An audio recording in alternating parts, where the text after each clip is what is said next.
जय गजानन जयतु संस्कृतम. महाकवी कालिदासांनी लिहिलेला अभिज्ञान शाकुंतलम या जगातल्या सर्वश्रेष्ठ नाटकाचा आपण विचार करतोय.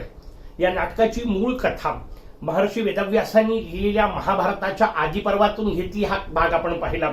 या आदिपर्वात आलेल्या शकुंतला उपाख्यानामध्ये महाभारताच्या या कथेमध्ये महाकवी कालिदासांना आपल्या नाटकाची बीज सापडली. तिथून त्यांनी मूळ कथा घेतली. अर्थात जरी कथा तिथून घेतली असली तरी कथा तशाला तशी ठेवली का, त्याचं उत्तरही नाही. महाकवींनी आपल्या प्रतिभेने त्या कथेमध्ये काही वैशिष्ट्यपूर्ण बदल केले. कारण शेवटी तुम्हाला जे सांगायचं असतं, तुम्हाला जे मांडायचं असतं, त्यासाठी आवश्यक असणाऱ्या गोष्टी आपल्या समोर आल्या पाहिजे. या भूमिकेतून ते बदल केलेले आहेत. ते बदल जेव्हा आपण समजून घेऊ तेव्हा आपल्याला कालिदासांची ही साहित्य कृती जगातली सर्वश्रेष्ठ साहित्य कृती का आहे हे आपल्याला लक्षात येईल. त्या दृष्टीने आपल्याला त्याचा अभ्यास करता येईल. वेगवेगळे बदल केले, एक काही समजून घेण्याचा प्रयत्न करू. पहिली महत्वाची गोष्ट, जसा महाभारतामध्ये आहे तसा इथलाही राजा दुष्यंत हा हस्तिनापूरचा सम्राट आहे. हा हस्तिनापूरचा सम्राट शिकारी करता जंगलात निघतो. इतर वेळा बाकीचं सैन्य आहे. इथं राजा एकटाच पुढे गेलेला आहे. इतर वेळा सगळ्या सैन्यासह होता. महाभारतात सगळ्या सैन्यासह होता. इथे एकटाच राजा पुढे गेलेला आहे. आणि पुढे गेलेल्या राजाच्या जणू काही आता शिकार करणार एवढ्या अवस्थेत असताना अचानक काही ऋषिकुमार मध्ये येतात आणि ते राजाला सांगतात, थांब, मारू नको, हा आश्रमातला हरण आहे. मोठं आश्चर्य वाटतं. थांबतो राजा. हे वैशिष्ट्यपूर्ण आहे, लक्षात घ्या. आश्रमातला एक लहानसा बटू राजाला सांगतो आणि राजा त्याच्या याच्याकरता ऐकतो.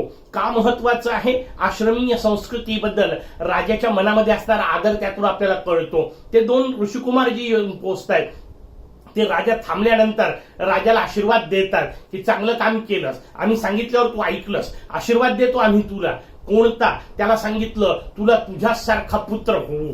मोठी मजेदार रचना आहे, लक्षात घ्या. एखाद्या गोष्टीचा संबंध किती वेगवेगळ्या अंगाने समजून घ्यायचा असतो. आशीर्वाद कोणता द्यायचा असतो? त्याचं उत्तर आहे, जी गोष्ट नाही त्याचा आशीर्वाद द्यायचा असतो. ऋषिकुमार राजाला आशीर्वाद देतात, तुला अप्रतिम पुत्र होवो. वाक्याचा अर्थ, राजाला पुत्र नाहीये हे आपल्याला आधीच कळलं. आणि राजाला पुत्र नसणे ही राजाची वैयक्तिक अडचण नाहीये. सामान्य जीवनामध्ये एखाद्या माणसाला पोरग नसेल तर ते त्याचं वैयक्तिक दुःख असू शकतं. राजाचं दुःख तसं नाहीये. कारण राजाला पुत्र नसणे याचा अर्थ राज्याला वारस नसणे. आणि राज्याला वारस नाही या गोष्टीची काळजी आश्रमात राहणाऱ्या मुलांपर्यंत सुद्धा आहे. ही भूमिका महाकवी कालिदास वेगळेपणाने आपल्या समोर ठेवतात. टप्प्याटप्प्याने जेव्हा आपण येऊ तेव्हा त्याचं आणखीन पुढे विश्लेषण करूच. राजाला ते सांगतात, आश्रमात जा. म्हणजे आश्रमात मध्ये ऋषी आहेत का? त्यांनी सांगितलं नाही. ऋषी गेलेत सोमतीर्थाला. का गेलेले आहेत त्याचं वर्णन आपल्या समोर केलं. त्यांची मुलगी आहे शकुंतला. त्या शकुंतलेच्या जीवनात येऊ शकणाऱ्या अडचणींना दूर करण्यासाठी ऋषी सोमतीर्थाला तपश्चर्या करायला गेलेले आहेत. वाक्याचा अर्थ अप्रत्यक्षरित्या आपल्याला कळलं की शकुंतला नावाच्या त्यांच्या त्या कन्येच्या जीवनात काही ना काहीतरी दुःख येणार आहेत आणि त्या दुःखाला दूर करण्यासाठी ते जाणार आहेत. याचा अर्थ ती आपल्या समोर येण्याच्या आधी तिच्या आयुष्यात दुःख आहेत हे आपल्या समोर येऊन पोहोचलं. एखाद्या व्यक्तीबद्दल आपल्या मनात एक आपोआप कणव निर्माण होते, एक आपुलकी निर्माण होते, बिचारी हा भाव निर्माण होतो. तो भाव निर्माण झाला. राजा आश्रमात जाऊन पोहोचतो. कमालीची सुंदर आहे शकुंतला. ती आपल्या सख्यांच्या सोबत झाडांना पाणी टाकताना दिसते. कारण आता ऋषी नाहीये. ऋषी नसल्यामुळे त्या मुली जरा थोड्याशा मोकळ्या आहेत. कारण स्वाभाविक त्याच्यावर जे दडपण असतं ते नाहीये. त्या मुलींना सांगितलेलं आहे तुम्ही सगळा आश्रम सांभाळायचा. राजा तिथे जाऊन पोहोचतो. त्या मुलींच्या गप्पांमध्ये राजा तिथे पोहोचला. आपापसातल्या चर्चा होतात थोड्याफार. नंतर आपण पाहू त्याचा विचार. राजा त्यांच्यापाशी जाऊन पोहोचतो. राजाला ती अतिशय आवडते. राजा तिला मागणी सुद्धा घालतो. 2-3 प्रकरणांमध्ये राजाचं प्रेम प्रकरण 2-3 अंकामध्ये फुलत जातं. जसं महाभारतात दोघांचं लग्न झालं तसंच शाकुंतलम मध्येही दोघांच्या विवाहाचा विचार येतो. पण इथून पुढची रचना बदलते. इथून पुढची रचना कशी बदललेली आहे? महाभारतात झाला विवाह, राजा निघून गेला. इथलाही राजा निघून जाणार आहे.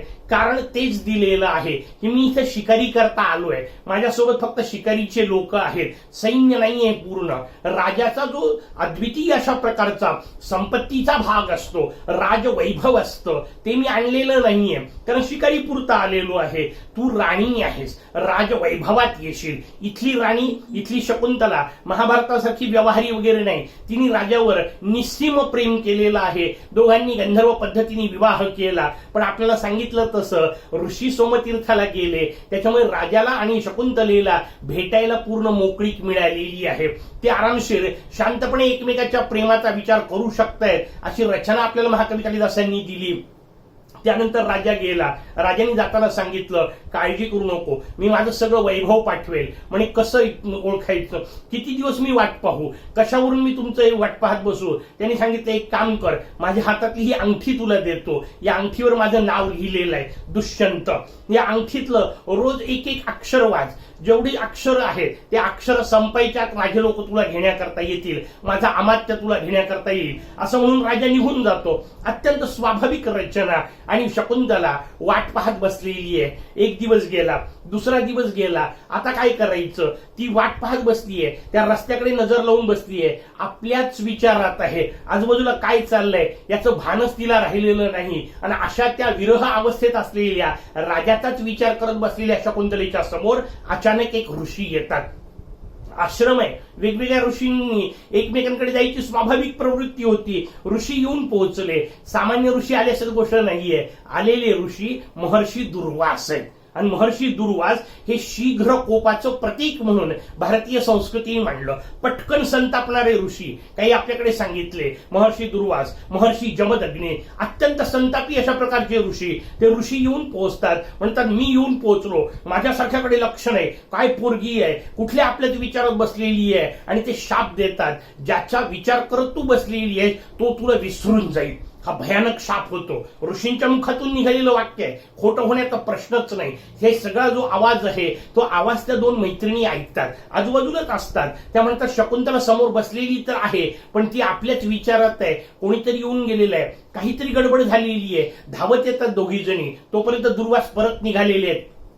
पळत जाते एक जण, पाय धरते, महाराज काय वाटेल ते करा, उशाप द्या, चूक झालीये, लहान मुलगी आहे, अगदी नवीन तरुण आहे असल्या पद्धतीची, अशा पद्धतीच्या वातावरणात कृपया उशाप द्या, पहिली चूक म्हणून माफ करा. दुर्वास म्हणतात ठीक आहे, हरकत नाही. ज्याच्या विचारामध्ये ही बसली होती आणि जो हिला विसरून जाईल असं मी सांगितलं, त्यांनी दिलेली एखादी गोष्ट जर त्याला पुन्हा दाखवण्यात आली किंवा दिसली तर त्याचा शाप दूर होईल. या म्हणतात हरकत नाही, आपल्याजवळ सोय आहे, निदान अंगठी आहे राजाने दिलेली, ती अंगठी दाखवली की काम होणार. या पद्धतीमध्ये या दोघी जणी आनंदात आहेत. ऋषी वापस येतात. परत आलेल्या ऋषींनी सगळ्या गोष्टी त्यांना अग्निशाळेमध्ये कळतात, यज्ञशाळेमध्ये कळतात. अग्निनारायणांनीच त्यांना सगळं समजावून सांगितलं. राजाची आणि शकुंतलेची प्रेम कहाणी सांगितली, दोघांचा विवाह सांगितला, ऋषींनी मान्यता दिली. ऋषी तिची पाठवणी करतात. चौथ्या अंकातला हा जो भाग आहे ना, हा अत्यंत रमणीय आहे. मानवी भावनांचं अद्वितीय प्रगटीकरण महाकवी कालिदासांनी शकुंतलेच्या सासरी पाठवण्याच्या निमित्ताने केलेलं आहे. अक्षरशः गलबलून जावं, गदगदून यावं अशा प्रकारचा भाव तिथे आपल्याला पाहायला मिळतो. पण आपल्याला कथेतले बदल आता फक्त पाहायचे. राजाकडे शकुंतलेला पाठवल्या जातं. आता हिशोब लक्षात घ्या. शकुंतला राजाच्या समोर येऊन उभी आहे. राजा आताही तिला नाहीच म्हणतोय, पण दोन मधला फरक लक्षात घ्या. महाभारतातला राजा बदमाश होता. महाभारतातला राजा एका पद्धतीने पटाईत होता, आपल्या स्वतःच्या कृतीवर झाकण टाकण्याच्या हिशोबातला. तो तिथं नाही म्हणत होता, त्यामुळे राजकारण होतं, त्याच्यामागे त्याची लबाडी होती. इथं तसं नाहीये. इथं दुर्वासांच्या शापामुळे त्याला खरंच काही आठवत नाहीये. त्याचा स्मृती त्या अर्थाने तेवढ्यापुरती पुसली गेलेली आहे. आणि मग अशा अवस्थेची शकुंतला येऊन उभी राहते. लक्षात घ्या काय परिस्थिती निर्माण झाली आहे. शकुंतला अप्सरीची कन्या आहे, जगातली सगळ्यात सुंदर स्त्री. त्यावेळा जेवढ्या स्त्रिया उपलब्ध होत्या त्यातली सगळ्यात सुंदर स्त्री शकुंतला समोर उभी आहे. ती स्वतःच्या तोंडाने सांगते, राजा मी तुझी पत्नी आहे. ती गर्भवती आहे. राजाला इतर किती राण्या असल्या तरी आणखीन एक राणी करायला कोणतीच पंचायत नाहीये. त्या सगळ्या राण्यांपासून राजाला संतती नाहीये. ही स्वतः आईती गर्भवती आहे. ती स्वतःहून म्हणते राजा मी तुझी बायको आहे, हा तुझाच मुलगा आहे. आजूबाजूला किंवा संतती आहे तुझी, आजूबाजूला तिच्या कधीच खोटं न बोलणारे ऋषिकुमार आहेत. ते सांगतायत हो राजा ही तुझी पत्नी आहे. तिच्यासोबत आलेली गौतमी नावाची तिची आत्या आहे, ती सांगतेय राजा ही तुझी पत्नी आहे. आणि हे सगळे सांगत असले तरी राजा म्हणतो मला हिच्यासोबत लग्न केलेलं कुठेही आठवत नाही, त्यामुळे माझ्यासाठी ही परस्त्री आहे. काय अद्वितीय रचना आहे लक्षात घ्या. महाकवी कालिदासांनी दुर्वास शाप नावाचा एक प्रसंग टाकल्याबरोबर राजाचं चारित्र्य किती उज्ज्वल झालेलं आहे. इतक्या सगळ्या गोष्टी समोर असून राजा म्हणतो नाही माझ्यासाठी ही परस्त्री आहे, मी तिच्याकडे पाहणार नाही. राजाच्या चारित्र्याची अद्वितीय उंची महाकवी कालिदासांनी दाखवली.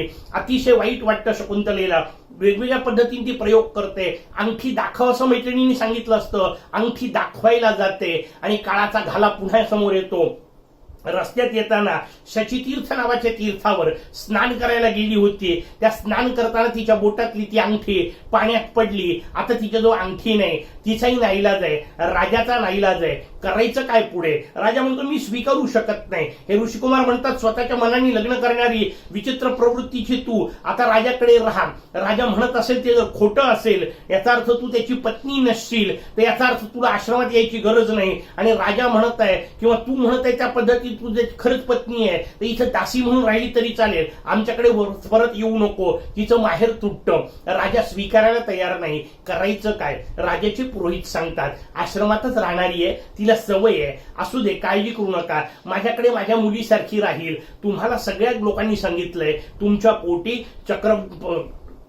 एखादा वीर जन्माला येईल, एखादा चक्रवर्ती सम्राट जन्माला येईल. आपण हिचा पोरगा होऊ देऊ. जर हिला झालेला पोरगा चक्रवर्ती गुणांचा असेल तर तुमचा आहे असं समजू, नाहीतर त्यावेळा पाहू. राजा म्हणतो ठीक आहे, तुमचा काय निर्णय घ्यायचा तो घ्या. ते राजपुरोहित तिला घेऊन जातात आणि मजेदार कथा आपल्याला एकदम सांगते. एक अप्सरा येते, ती तिला उचलून घेऊन जाते. राजाला येऊन बातमी सांगितली जाते. पण राजा म्हणतो जाऊ दे, नाहीतरी आपली नव्हती, आपल्याला करायचं काय? आणि दुसऱ्या बाजूला दुसरी कथा घडत असते. त्या शचीतीर्थावर कोळी बसलेली असतात, मासे पकडणारे. त्या कोळ्यांपैकी एकाने जाळं टाकलं, त्या जाळ्यामध्ये एक मासोळी सापडली. ती मासोळी त्यांनी चिरल्यानंतर त्या मासोळीच्या पोटात अंगठी सापडली. तो अंगठी विकाई करता आला. अंगठीवर राजाचं नाव आहे, त्याच्यामुळे कोतवालांनी पोलिसांनी त्याला पकडलं, राजाच्या समोर आणून उभं केलं. राजाला अंगठी दिसली आणि अंगठी दिसल्याबरोबर शाप दूर झाला. आता राजाला ते सगळं आठवलं. काय राजाची अवस्था भयानक आहे लक्षात घ्या. जेव्हा शकुंतला समोर होती, पिळवटून सांगत होती राजा मी तुझी पत्नी आहे, मी तिचा अव्हेर केला, मी तिला नाकारलं, आणि आता मला जेव्हा आठवतीये तेव्हा ती कुठं गेलीये ते माहित नाही. राजाची विचित्र अवस्था आपल्या समोर सांगितली. राजाचा विरह, कारण सामान्यतः स्त्रियांचा विरह सांगितला जातो, स्त्रियांचं दुःख दाखवलं जातं. महाकवी कालिदासांचं वैभव आहे, त्यांनी पुरुषाचं दुःख दाखवलं, पुरुषाची वेदना दाखवली, त्याच्या मनाची होणारी कालवा आपल्याला दाखवली. वैशिष्ट्य नाटकाचं 6व्या अंकात आपल्याला पाहायला मिळतं. त्यानंतरची रचना आहे. मग आता कथानक संपवायचं कसं? तर इंद्राची सेना, इंद्रावर सैन्य आक्रमण करतं दैत्यांचं, आणि दैत्यांचं आक्रमण झाल्यानंतर इंद्र मदत मागाय करता येतो. इंद्राने आपल्या सारथ्याला पाठवतो, तो सारथी मदत मागाय करता येतो राजा दुष्यंताची. दुष्यंत दुःखात आहे म्हणून तो एक गमतीदार प्रसंग करतो. त्यानंतर दुष्यंत त्याच्या सोबत जातो. त्यानंतर युद्ध होतं. युद्धात राजा जिंकतो हे सांगायची वेगळी गरज नाही. इंद्राचा विजय होतो, राजाच्या मुळे विजय होतो. राजाला वापस पाठवायचं पृथ्वीवर. इंद्र आपल्या रथात त्याला पाठवतो. येता येता तो सारथी सांगतो जवळ कश्यप ऋषींचा आश्रम आहे, आपण त्या आश्रमात जाऊ. मोठा आनंद वाटतो राजाला. दोघ जण आश्रमात येऊन पोहोचतात. आश्रमामध्ये एक वेगळीच गोष्ट आपल्याला घडताना दिसते. एक लहानसा बालक आहे, समोर सिंह काही खेळत आहेत. त्या सिंहिणींच्या जवळ त्यांचे लहान बालक आहेत. त्यातलं एक बालक तो उचलून घेतोय, त्याचे दात मोजतोय. ती सिंहीण गुरगुरते. तो तिला सांगतो बस शांत, दातस्त मोजत आहे, एवढं काय वाईट करतोय? सिंहांच्या जवळून त्यांची छाबी उचलून घेणारा अशा प्रकारचा पुत्र.